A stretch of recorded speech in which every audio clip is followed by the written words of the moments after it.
le marocain est très difficile à digérer. Si on veut vraiment l'intégrer, vous intégrerez peut-être facilement la première génération, mais la deuxième et troisième seront difficiles à digérer, car les cellules marocaines, les gènes, l'hérédité, tout cela jouera. Personnellement, en ce qui me concerne, je suis contre la participation des Marocains aux élections en pays étrangers. Car malheureusement, même au bout d'une génération, même au bout de 2 générations, on leur dira un jour, va, tu n'es pas un vrai Hollandais, tu n'es pas un vrai Français, tu n'es pas un vrai Italien, tu es un importé. On le leur rappellera un jour ou l'autre. Et à mon avis, pourquoi voulez-vous qu'un Marocain se mette vraiment au garde à vous, intérieurement et extérieurement, en écoutant l'hymne hollandais? Pourquoi lui demander,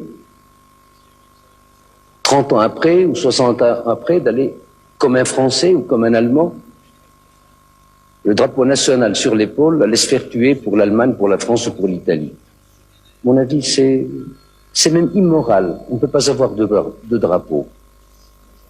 Car on ne peut pas oublier l'ancien et on n'a pas tout à fait acquis le nouveau.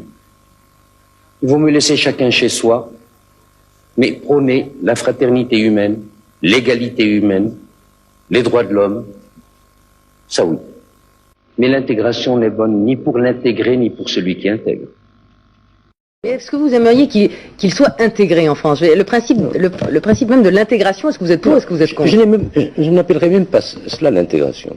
Et je n'aimerais pas du tout qu'il soit l'objet d'une tentative, car ils ne seront jamais intégrés. Vous croyez qu'eux ne le veulent pas, non, ou que c'est les Français qui le refusent?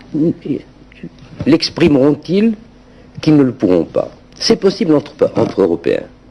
La trame est la même. Les mouvements européens dans l'histoire ont été Est-Ouest.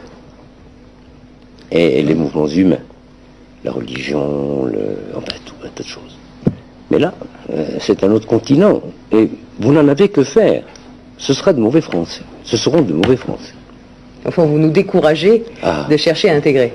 Je vous décourage, en ce qui concerne les miens, les Marocains, d'essayer de détournement de nationalité, car ils ne seront jamais 100% français. Ça, je peux vous l'assurer.